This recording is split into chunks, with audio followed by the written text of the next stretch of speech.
This content is for educational teaching purposes only. The sole purpose of this content is to help the students to study from home in lockdown situation arising in pandemic of COVID-19. This content has no commercial interest nor it is intended to harm commercial or any other interest of any publisher or author. The students are advised to thoroughly study the books mentioned in the content and books recommended by SCRT Punjab.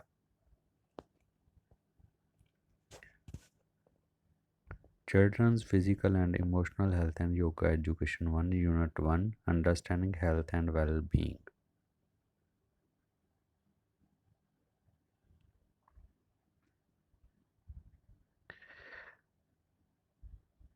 ਅੱਜ ਅਸੀਂ ਜਿਹੜਾ topic ਦੇਖਾਂਗੇ ਉਹ ਹੈ ਸਿਹਤ ਦਾ ਸੰਕਲਪ, ਲੋੜ ਤੇ ਮਹੱਤਤਾ ਤੇ ਸਿੱਖਿਆ ਦੇ ਵਿੱਚ ਸੰਬੰਧ। ਜੇ ਅਸੀਂ ਸਿਹਤ ਦੀ ਗੱਲ ਕਰੀਏ ਤਾਂ ਇਹ ਅੰਗਰੇਜ਼ੀ ਦੇ ਸ਼ਬਦ ਹਾਲ ਤੋਂ ਲਿਆ ਗਿਆ ਜਿਸ ਦਾ ਮਤਲਬ ਹੈ ਸੇਫ ਐਂਡ ਸਟਰੋਂਗ, ਸੁਰੱਖਿਅਤ ਅਤੇ ਮਜ਼ਬੂਤ। ਵੈਬਸਟਰ ਕਾਲਜੀਏਟ ਡਿਕਸ਼ਨਰੀ ਅਨੁਸਾਰ ਸਰੀਰ, ਦਿਮਾਗ ਜਾਂ ਆਤਮਾ ਦਾ ਸਿਹਤਮੰਦ ਅਤੇ ਮਜ਼ਬੂਤ ਹੋਣਾ ਜਿਸ ਵਿੱਚ ਮੁੱਖ ਰੂਪ ਤੋਂ ਭਾਵ ਸਰੀਰਕ ਰੋਗ ਜਾਂ ਦਰਦ ਨਾ ਹੋਣ ਤੋਂ ਹੈ। ਸਿਹਤ ਸਰੀਰ ਵਿੱਚ ਸੰਤੁਲਨ ਦੀ ਹਾਲਤ ਦਾ ਨਾਂ ਹੈ ਜਿਹੜੀ ਸਰੀਰ ਵਿੱਚ ਰੋਗ ਫੈਲਾਉਣ ਵਾਲੇ ਤੱਤਾਂ ਨੂੰ ਰੋਕਦੀ ਹੈ। ਭਾਵ ਦਿਮਾਗ ਤੇ ਆਤਮਾ ਤੇ ਸਰੀਰ, ਇਹਨਾਂ ਤਿੰਨਾਂ ਦਾ ਮਜ਼ਬੂਤ ਹੋਣਾ।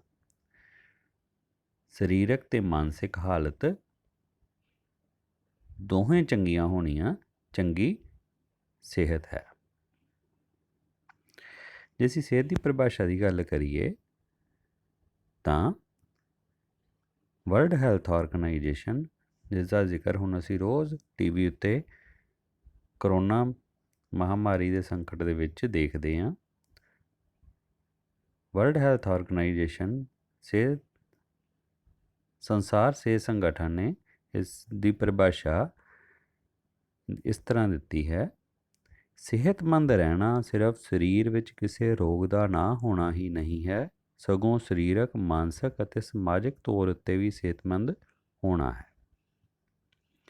ਇਸੇ ਤਰ੍ਹਾਂ JF ਵਿਲੀਅਮ ਨੇ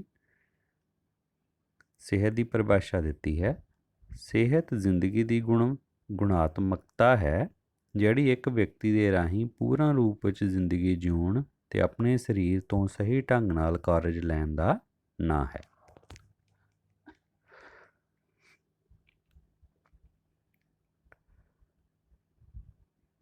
ਇਸੇ ਤਰ੍ਹਾਂ ਵੈਬਸਟਰ ਅਨੁਸਾਰ ਸਿਹਤ ਸਰੀਰਕ, ਮਾਨਸਿਕ ਅਤੇ ਆਤਮਕ ਮਜ਼ਬੂਤੀ ਦੀ ਹਾਲਤ ਹੈ ਜਿਸ ਵਿੱਚ ਸਰੀਰਕ ਰੋਗ ਖਤਮ ਹੁੰਦੇ ਹਨ ਅਤੇ ਦਰਦ ਰਹਿਤ ਅਵਸਥਾ ਉਤਪੰਨ ਹੁੰਦੀ ਹੈ। ਨੈਕਸਟ ਅਸੀਂ ਦੇਖਦੇ ਹਾਂ ਸਿਹਤ ਨੂੰ ਪ੍ਰਭਾਵਿਤ ਕਰਨ ਵਾਲੇ ਕਾਰਕ। ਸਿਹਤ ਸਾਨੂੰ ਪਤਾ ਲੱਗ ਗਿਆ ਕੀ ਹੈ, ਸਰੀਰਕ ਅਤੇ ਮਾਨਸਿਕ ਰੂਪ ਵਿੱਚ ਤੰਦਰੁਸਤ ਹੋਣਾ, ਮਜ਼ਬੂਤ ਹੋਣਾ। ਹੁਣ ਸਿਹਤ ਨੂੰ ਪ੍ਰਭਾਵਿਤ ਕਰਨ ਵਾਲੇ ਕਿਹੜੇ ਕਾਰਕ ਹਨ? ਸਭ ਤੋਂ ਪਹਿਲਾ ਹੈ ਜੱਦੀ ਜਾਂ ਵਿਰਸਾ, ਹੈਰੀਡਿਟੀ। ਸਾਡਾ ਕੱਦ ਕਾਠ, ਸਰੀਰਕ ਹਾਲਤ ਸਾਡੇ ਜਨਮ ਤੋਂ ਪਹਿਲਾਂ ਹੀ ਨਿਰਧਾਰਿਤ ਹੋ ਜਾਂਦੀ ਹੈ। ਇਹ 90% ਤੋਂ ਵੱਧ ਡਿਪੈਂਡ ਕਰਦੀ ਹੈ ਸਾਡੇ ਜੀਨਸ ਉੱਤੇ, ਸਾਡੇ DNA ਤੇ। ਜਿਸ ਤਰ੍ਹਾਂ ਦੇ DNA, ਜਿਸ ਤਰ੍ਹਾਂ ਦੇ ਜੀਨਸ ਸਾਨੂੰ ਵਿਰਾਸਤ ਵਿੱਚ ਮਿਲੇ ਹੋਣਗੇ, ਸਾਡੀ ਸਿਹਤ ਉਸੇ ਤਰ੍ਹਾਂ ਦੀ ਹੋਵੇਗੀ। ਦੁਨੀਆ ਦੀ ਕੋਈ ਦਵਾਈ ਹਾਈਟ ਨੂੰ 4.5 ਫੁੱਟ ਤੋਂ 6 ਫੁੱਟ ਜਾਂ ਈਵਨ 2 ਇੰਚ ਵੀ ਨਹੀਂ ਵਧਾ ਸਕਦੀ। ਇਹ ਜ਼ਿਆਦਾ ਡਿਪੈਂਡ ਕਰਦਾ ਹੈ ਹੈਰੀਡਿਟੀ ਉੱਤੇ। ਨੈਕਸਟ ਹੈ ਵਾਤਾਵਰਨ, ਐਨਵਾਇਰਨਮੈਂਟ। ਜੇ ਆਪਾਂ ਹੈਰੀਡਿਟੀ ਤੋਂ ਬਾਅਦ ਗੱਲ ਕਰੀਏ ਸਿਹਤ ਨੂੰ ਪ੍ਰਭਾਵਿਤ ਕਰਨ ਵਾਲੇ ਤੱਤ, ਤਾਂ ਉਹ ਹੈ ਐਨਵਾਇਰਨਮੈਂਟ। ਤੁਹਾਡੇ ਜੀਨਸ ਜਿੰਨੇ ਮਰਜ਼ੀ ਵਧੀਆ ਹੋਣ, ਤੁਸੀਂ ਸਰੀਰਕ ਪੱਖੋਂ ਮਜ਼ਬੂਤ ਹੋਵੋ, ਪਰ ਜੇ ਤੁਸੀਂ ਜਾਂ ਕੋਈ ਵਿਅਕਤੀ ਚੰਗੇ ਵਾਤਾਵਰਣ ਵਿੱਚ ਨਹੀਂ ਰਹਿ ਰਿਹਾ, ਪੋਲੂਟਡ ਵਾਤਾਵਰਣ ਵਿੱਚ ਰਹਿ ਰਿਹਾ ਹੈ, ਤਾਂ ਉਸ ਦੀ ਸਿਹਤ ਮਾੜੀ ਹੋਵੇਗੀ। ਚੰਗੀ ਹਵਾ ਦਾ ਪ੍ਰਬੰਧ ਨਾ ਹੋਣਾ, ਪਾਣੀ ਦਾ ਪ੍ਰਬੰਧ ਨਾ ਹੋਣਾ, ਸਫਾਈ ਦਾ ਪ੍ਰਬੰਧ ਸਹੀ ਨਾ ਹੋਣਾ, ਉਹ ਕਿਸੇ ਵਿਅਕਤੀ ਨੂੰ ਬਹੁਤ ਬਿਮਾਰ ਕਰ ਸਕਦਾ ਹੈ। ਤੀਸਰਾ ਜੋ ਕਾਰਕ ਹੈ ਉਹ ਹੈ ਜ਼ਿੰਦਗੀ ਬਤੀਤ ਕਰਨ ਦਾ ਢੰਗ, ਵੇ ਆਫ ਲਿਵਿੰਗ। ਅੱਜ ਦੀ ਜਨਰੇਸ਼ਨ ਨੂੰ ਜੇ ਅਸੀਂ ਇੰਡੋਰ ਜਨਰੇਸ਼ਨ ਕਹਿ ਦਈਏ ਤਾਂ ਇਹ ਗਲਤ ਨਹੀਂ ਹੋਵੇਗਾ। ਅਸੀਂ ਆਪਣੀਆਂ ਸੁੱਖ ਸੁਵਿਧਾਵਾਂ ਦੇ ਵਿੱਚ ਇੰਨੀ ਬੁਰੀ ਤਰ੍ਹਾਂ ਵੱਜ ਗਏ ਹਾਂ ਕਿ ਅਸੀਂ ਜ਼ਿੰਦਗੀ ਜਿਉਣ ਦਾ ਢੰਗ ਹੀ ਭੁੱਲ ਗਏ ਹਾਂ। ਵੇਲੇ ਸਿਰ ਨਾ ਸੋਣਾ, ਵੇਲੇ ਸਿਰ ਨਾ ਉੱਠਣਾ, ਵੇਲੇ ਸਿਰ ਖਾਣਾ ਨਹੀਂ, ਸਰੀਰਕ ਕਿਰਿਆਵਾਂ ਬਿਲਕੁਲ ਨਾ ਕਰਨੀਆਂ, ਸਾਰਾ ਦਿਨ ਬੈਠੇ ਰਹਿਣਾ ਜਾਂ ਲੰਮੇ ਪਏ ਰਹਿਣਾ, ਇਹ ਸਿਹਤ ਨੂੰ ਬੁਰੀ ਤਰ੍ਹਾਂ ਪ੍ਰਭਾਵਿਤ ਕਰਦਾ ਹੈ। ਅਤੇ ਦੂਜੇ ਪਾਸੇ ਜੇ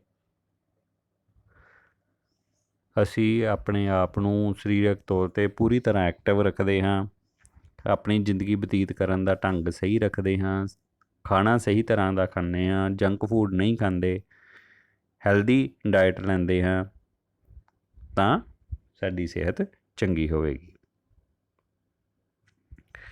ਉਸ ਤੋਂ ਬਾਅਦ ਆ ਜਾਂਦਾ ਸਾਡੇ ਕੋਲ ਸਮਾਜਿਕ ਆਰਥਿਕ ਹਾਲਾਤਾਂ, ਸੋਸ਼ੀਓ ਇਕਨੋਮਿਕ ਕੰਡੀਸ਼ਨਸ। ਜਿਸ ਦੇਸ਼ ਵਿੱਚ, ਜਿਸ ਸਮਾਜ ਵਿੱਚ ਸਮਾਜਿਕ ਅਤੇ ਆਰਥਿਕ ਹਾਲਾਤਾਂ ਚੰਗੀਆਂ ਹੋਣਗੀਆਂ, ਉੱਥੇ ਸਿਹਤ ਵੀ ਚੰਗੀ ਹੋਵੇਗੀ। ਜਿਸ ਵਿਅਕਤੀ ਨੂੰ ਇੱਕ ਵੇਲੇ ਦੀ ਰੋਟੀ ਖਾਣਾ ਵੀ ਬਹੁਤ ਵੱਡੀ ਜੱਦੋਜਹਿਦ ਹੈ, ਅਸੀਂ ਲਾਕਡਾਊਨ ਦੀ ਸਿਚੁਏਸ਼ਨ ਵਿੱਚ ਦੇਖ ਹੀ ਰਹੇ ਹਾਂ ਮਜ਼ਦੂਰਾਂ ਦਾ ਕੀ ਹਾਲ ਹੋ ਰਿਹਾ ਹੈ, ਜਾਂ ਬੇਰੁਜ਼ਗਾਰ ਜੋ ਲੋਕ ਹੋ ਗਏ ਹਨ,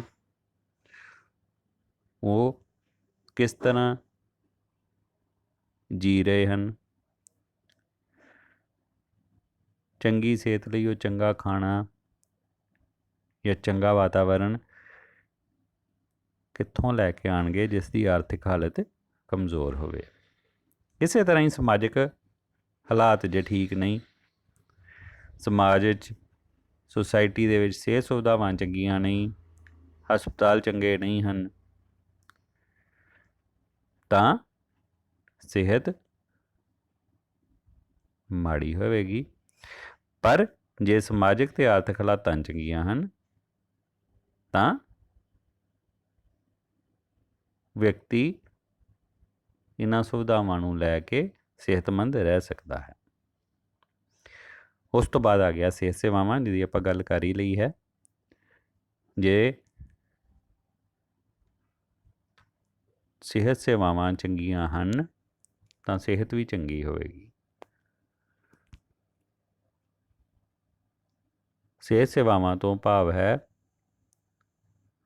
ਬਿਮਾਰੀ ਦੀ ਰੋਕਥਾਮ ਦੇ ਲਈ ਪ੍ਰਬੰਧ, ਹਸਪਤਾਲ ਆਦਿ। ਦੈਨ ਆ ਜਾਂਦਾ ਹੈ ਸਿੱਖਿਆ। ਵਿਅਕਤੀ ਜਿੰਨਾ ਵੱਧ ਸਿੱਖਿਅਕ ਹੁੰਦਾ ਹੈ, ਓਨਾ ਹੀ ਵੱਧ ਜਾਗਰੂਕ ਹੁੰਦਾ ਹੈ। ਇਗਨੋਰੈਂਸ ਜਾਂ ਸਿੱਖਿਆ ਦੀ ਕਮੀ ਬਹੁਤ ਘਾਤਕ ਹੁੰਦੀ ਹੈ।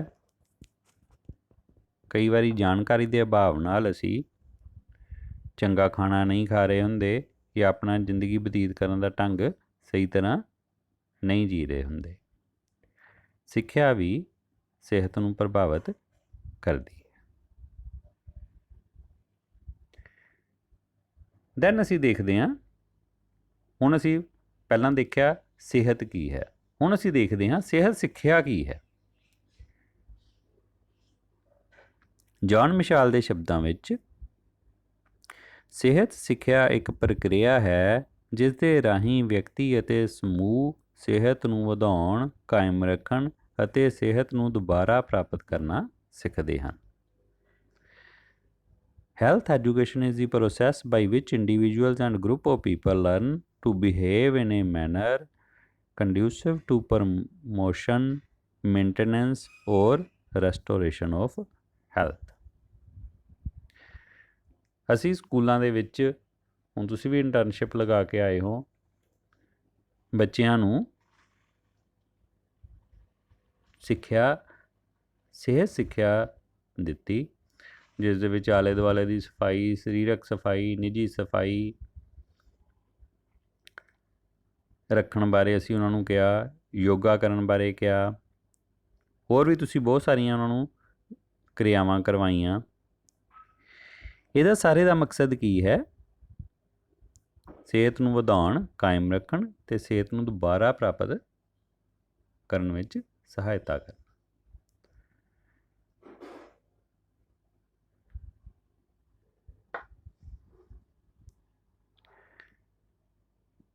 ਜੇ ਅਸੀਂ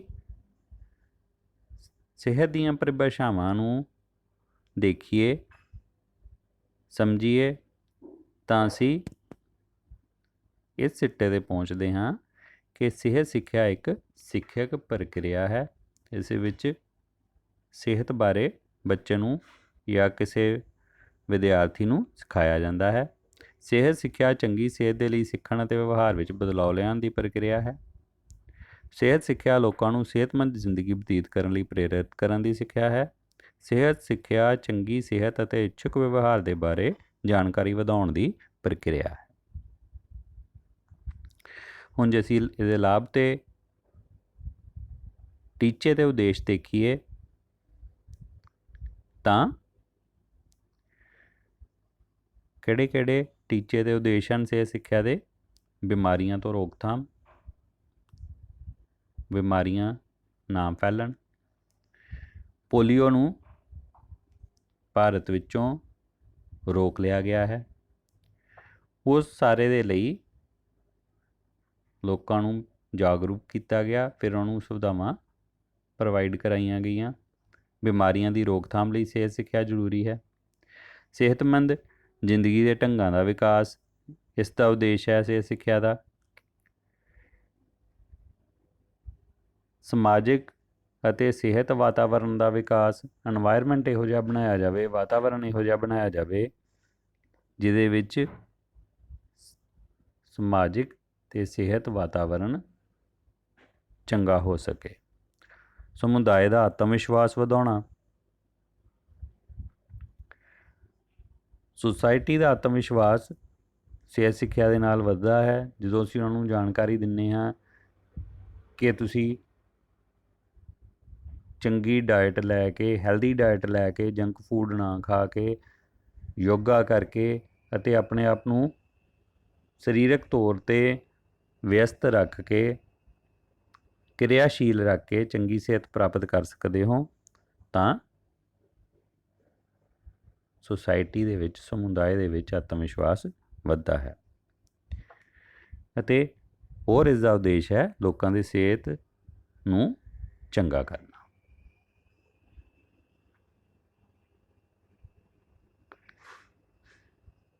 ਇਸੇ ਤਰ੍ਹਾਂ ਹੀ ਅਲੱਗ-ਅਲੱਗ ਬਿਮਾਰੀਆਂ, ਪ੍ਰੋਗਰਾਮਾਂ, ਚੰਗੀਆਂ ਆਦਤਾਂ, ਇਹਨਾਂ ਸਾਰੀਆਂ ਚੀਜ਼ਾਂ ਬਾਰੇ ਜਾਣਕਾਰੀ ਦੇਣੀ।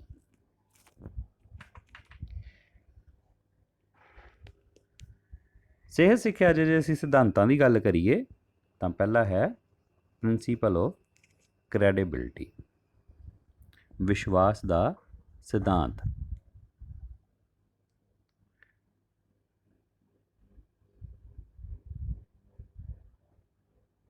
ਨੈਕਸਟ ਹੈ ਸਿੱਖਣ ਦੀ ਬਿਰਤੀ ਦਾ सिद्धांत principle of taking interest in learning more. भागीदारी का सिद्धांत जिन्नी भागीदारी सारे समाज की ये होवेगी, सेहत सिक्ख्या उन्नी ही प्रफुल्लित होएगी। या सेहत सिक्ख्या का सिद्धांत की है, भागीदारी नूं वधाउणा। इसे तरह ही प्रेरणा का सिद्धांत मोटिवेशन दे नाल, प्रेरणा दे नाल असी कोई भी अपने टीचे हासिल कर सकते। बल वृद्धि का सिद्धांत प्रिंसीपल ऑफ रीइनफोर्समेंट। तुसी एक बार बच्चों नूं दस दिता, बच्चों 9 कट के आने हैं, वालों नूं दी सफाई किद्दां करनी है, शरीर की सफाई किद्दां रखनी है, तां तुसी देखा होएगा कि हफ्ते 2 हफ्ते बाद हौली हौली हौली हौली फिर उहदे विच कमी आनी शुरू हो जाती है। वो गल बार बार बच्चों नूं दसनी पैंदी है, रीइनफोर्स करनी पैंदी है। सेहत सिक्ख्या का सिद्धांत यही है कि बार बार ये जानकारी दिती जाए तां जो सेहत चंगी रह सके। इसे तरह ही समझण का सिद्धांत, काम करके सीखण का सिद्धांत, आदर्श बनने का सिद्धांत ते चंगे मनुखी संबंधां ते प्रतिपुष्टि का सिद्धांत। सारा सिंपल ही है, असी डिस्कस किया भी है।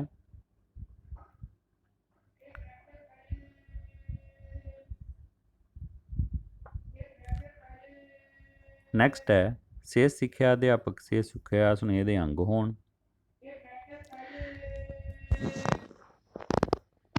कि जो सेहत सिक्ख्या अध्यापक हैं वो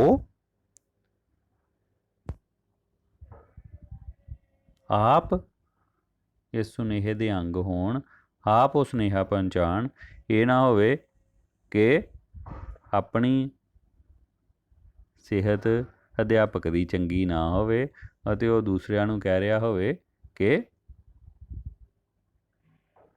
तुसी एक्सरसाइज करो, तुसी चंगी डाइट लवो, आप वो चंगी डाइट ना लै रहा होवे या एक्सरसाइज ना कर रहा होवे। सब तो पहला सेहत सिक्ख्या अध्यापक आप सेहतमंद होना चाहिए है। इस तरह ही सेहत प्रोग्राम सिद्धांतों पर निर्भर होनी चाहिए है। नवीं तकनीकां ते सेहत प्रोग्राम इस विच लांच होने चाहिए हैं। निरंतरता होनी चाहिए है। ये सेहत प्रोग्रामां का मुलांकन करते रहना चाहिए है कि कोई स्कीम या प्रोग्राम ठीक चल रहा है या नहीं, कि उहदे विच की कमियां हैं, उसनूं किस तरह सुधारिया जा सकता है। जिद्दां असीं हुण कोविड-19 दे विच देखिआ है, रोज़ नवीं गाइडलाइनस आंदियां हन, पुराणियां गाइडलाइनस बदल दित्तियां जांदियां हन। ये जो प्रोग्राम चल रहे हैं उन्हां दा मुलांकन करके ही इहदे विच चेंज लिआंदी जांदी है तां जो इफैक्टिवनैस वध सके।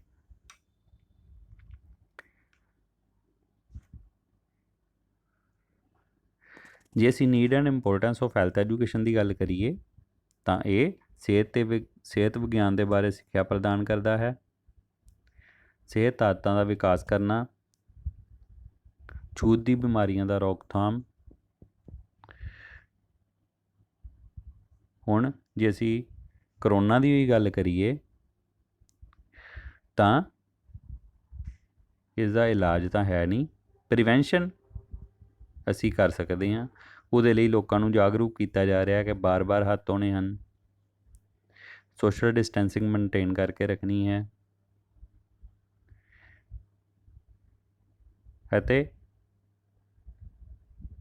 इफैक्टेड पेशेंट या इफैक्टेड व्यक्ति तो दा उपचार किस तरह करना है।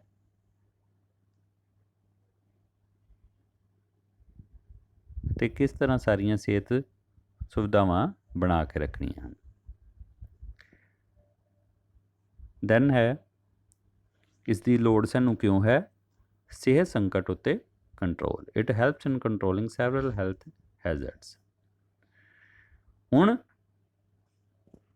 ਇਸ ਪੈਂਡੈਮਿਕ ਦੀ ਕੰਡੀਸ਼ਨ ਦੇ ਵਿੱਚ ਜੇ ਅਸੀਂ ਐਗਜ਼ਾਮਪਲ ਲਈਏ ਤਾਂ ਬਾਹਰ ਜਾਣਾ ਵੀ ਸਾਡੇ ਲਈ ਖਤਰਾ ਹੈ। ਕੋਈ ਪਤਾ ਨਹੀਂ ਅਸੀਂ ਕਿੱਥੋਂ ਕਰੋਨਾ ਨਾਲ ਅਫੈਕਟ ਹੋ ਜਾਈਏ, ਪਰ ਇਸ ਉੱਤੇ ਕੰਟਰੋਲ ਕਿਸ ਤਰ੍ਹਾਂ ਕੀਤਾ ਜਾ ਸਕਦਾ ਹੈ? ਗਾਈਡਲਾਈਨਸ ਨੂੰ ਫੋਲੋ ਕਰਕੇ। ਮਾਸਕ ਲਗਾ ਕੇ ਜਾਓ, ਬਾਰ-ਬਾਰ ਹੱਥ ਧੋਵੋ, ਸੋਸ਼ਲ ਡਿਸਟੈਂਸ ਮੇਨਟੇਨ ਕਰਕੇ ਰੱਖੋ। ਇਹ ਸਿਹਤ ਸੰਕਟ ਉੱਤੇ ਕੰਟਰੋਲ ਪਾਉਣ ਲਈ ਸਿਹਤ ਸਿੱਖਿਆ ਜ਼ਰੂਰੀ ਹੈ। ਇਸੇ ਤਰ੍ਹਾਂ ਹੀ ਬਿਮਾਰੀਆਂ ਤੋਂ ਛੁਟਕਾਰਾ ਪਾਉਣ ਦੇ ਪ੍ਰੋਗਰਾਮ ਬਾਰੇ ਜਾਣਕਾਰੀ ਦੇਣਾ, ਮੁੱਢਲੀ ਸਹਾਇਤਾ ਦੀ ਸਿਖਲਾਈ, ਸਕੂਲ ਜਾਣ ਵਾਲੇ ਬੱਚਿਆਂ ਨੂੰ ਸਹਾਇਤਾ ਪ੍ਰਦਾਨ ਕਰਨਾ ਅਤੇ ਜ਼ਿੰਦਗੀ ਦੇ ਪ੍ਰਤੀ ਸਕਾਰਾਤਮਕ ਦ੍ਰਿਸ਼ਟੀਕੋਣ ਉਤਪੰਨ ਕਰਨਾ, ਇਹ ਇਸ ਦੀ ਨੀਡ ਐਂਡ ਇੰਪੋਰਟੈਂਸ ਹੈ, ਜ਼ਰੂਰਤ ਅਤੇ ਮਹੱਤਤਾ ਹੈ। ਹੁਣ ਆਪਾਂ ਜੇ ਦੇਖੀਏ ਸਿਹਤ ਦਾ ਖੇਤਰ, ਸਿਹਤ ਡਾਈਮੈਂਸ਼ਨਸ ਆਫ ਹੈਲਥ, ਸਿਹਤ ਕਿੱਥੇ ਕਿੱਥੇ ਸਾਨੂੰ ਚਾਹੀਦੀ ਹੈ ਜਾਂ ਹੈਲਥ ਵਿੱਚ ਕੀ ਕੀ ਆ ਜਾਂਦਾ ਹੈ, ਤਾਂ ਉਹ ਹੈ ਪਹਿਲਾ ਸਰੀਰਕ ਖੇਤਰ, ਬਾਹਰੀ ਅਤੇ ਅੰਦਰੂਨੀ। ਸਾਡਾ ਸਰੀਰ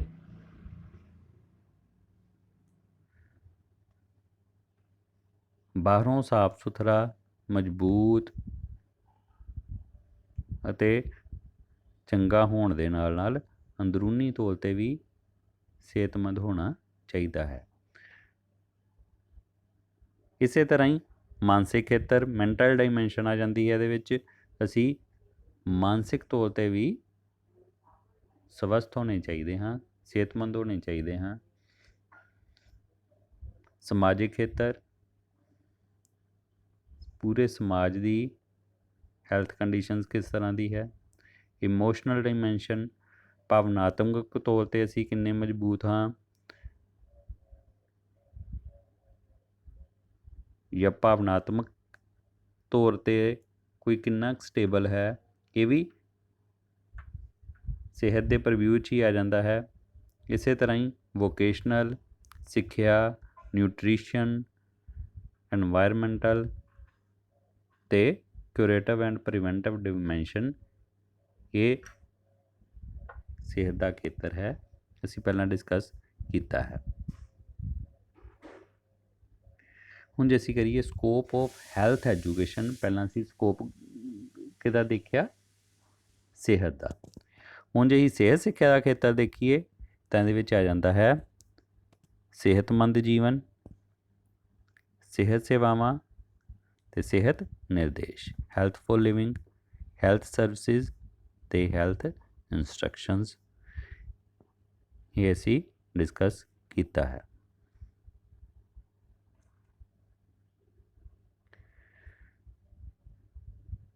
ਹੁਣ ਆਪਾਂ ਦੇਖਦੇ ਹਾਂ ਸਿਹਤ ਅਤੇ ਸਿੱਖਿਆ ਵਿੱਚ ਆਪਸੀ ਸੰਬੰਧ।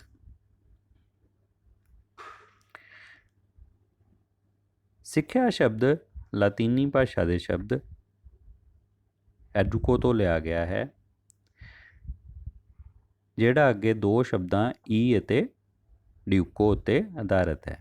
ਈ ਤੋਂ ਭਾਵ ਹੈ ਬਾਹਰ ਕੱਢਣਾ, ਭਾਵ ਛੁਪੇ ਹੋਣ ਤੋਂ ਬਾਹਰ ਆਉਣਾ ਤੱਕ ਦਾ ਸਮਾਂ, ਅਤੇ ਡਿਊਕੋ ਤੋਂ ਭਾਵ ਹੈ ਬਾਹਰ ਆਉਣ ਲਈ ਸੇਧ ਦੇਣ ਜਾਂ ਬਾਹਰ ਕੱਢਣ ਜਾਂ ਬੱਚੇ ਦੇ ਅੰਦਰ ਚੰਗੀਆਂ ਖੂਬੀਆਂ ਨੂੰ ਵਿਕਸਿਤ ਕਰਨ ਅਤੇ ਉਹਨਾਂ ਨੂੰ ਇਹਨਾਂ ਖੂਬੀਆਂ ਨੂੰ ਪੇਸ਼ ਕਰਨ ਲਈ ਯੋਗ ਬਣਾਉਣਾ। ਸੀਮਤ ਅਰਥਾਂ ਵਿੱਚ ਸਿੱਖਿਆ ਚੇਤਨ ਤੌਰ 'ਤੇ ਕੀਤੀ ਗਈ ਅਜਿਹੀ ਕੋਸ਼ਿਸ਼ ਹੈ ਜਿਸ ਦਾ ਟੀਚਾ ਸਾਡੀਆਂ ਸ਼ਕਤੀਆਂ ਨੂੰ ਵਿਕਸਿਤ ਕਰਨਾ ਅਤੇ ਸੁਧਾਰਨਾ ਹੈ। ਜੇ ਅਸੀਂ ਇਹਨਾਂ ਦੇ ਸਿੱਖਿਆ ਅਤੇ ਸਿਹਤ ਦੇ ਆਪਸੀ ਸੰਬੰਧ ਦੀ ਗੱਲ ਕਰੀਏ ਤਾਂ ਸਿਹਤਮੰਦ ਰਹਿਣ ਲਈ ਵਿਗਿਆਨਕ ਦ੍ਰਿਸ਼ਟੀਕੋਣ ਦੀ ਜ਼ਰੂਰਤ ਹੈ, ਜੋ ਕਿ ਸਿੱਖਿਆ ਤੋਂ ਬਿਨਾਂ ਸੰਭਵ ਨਹੀਂ। ਸਿੱਖਿਆ ਦੁਆਰਾ ਹੀ ਬੱਚੇ ਦੇ ਅਤੇ ਵਿਦਿਆਰਥੀਆਂ ਨੂੰ ਸਿਹਤ ਸੇਵਾਵਾਂ ਦੀ ਪਹਿਚਾਣ ਕਰਨ ਦੇ ਯੋਗ ਬਣਾਇਆ ਜਾ ਸਕਦਾ ਹੈ।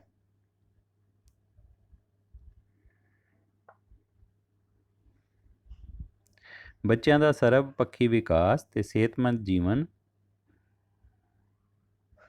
ਸਿੱਖਿਆ ਨਾਲ ਹੀ ਸੰਬੰਧਿਤ ਹੈ। ਇਸ ਤਰ੍ਹਾਂ ਅਸੀਂ ਦੇਖਦੇ ਹਾਂ ਕਿ ਇੱਕ ਚੰਗੇ ਸਮਾਜ ਦੇ ਲਈ, ਸਿਹਤਮੰਦ ਸਮਾਜ ਦੇ ਲਈ ਸਿਹਤ ਅਤੇ ਸਿੱਖਿਆ ਇਹਨਾਂ ਦਾ ਬਹੁਤ ਗੂੜਾ ਸੰਬੰਧ ਹੈ। ਸਮਾਜ ਵਿੱਚ ਸਿੱਖਿਆ ਦਾ ਪ੍ਰਸਾਰ ਤਾਂ ਹੀ ਵਧੀਆ ਹੋ ਸਕੇਗਾ ਜੇ ਸਮਾਜ ਸਿਹਤਮੰਦ ਹੈ, ਅਤੇ ਸਮਾਜ ਸਿਹਤਮੰਦ ਕਿੱਦਾਂ ਹੋਵੇਗਾ? ਜੇ ਜ਼ਿਆਦਾ ਸਿੱਖਿਅਤ ਹੋਵੇਗਾ। ਇਹ ਦੋਵੇਂ ਨਾਲੋਂ ਨਾਲ ਹੀ ਚੱਲਣ ਵਾਲੀ ਪ੍ਰਕਿਰਿਆ ਹੈ। ਇਸ ਲਈ ਸਿਹਤ ਅਤੇ ਸਰੀਰਕ ਸਿੱਖਿਆ ਨੂੰ ਸਿੱਖਿਆ ਦਾ ਅਨਿੱਖੜਵਾਂ ਅੰਗ ਮੰਨਿਆ ਗਿਆ ਹੈ। Thank you.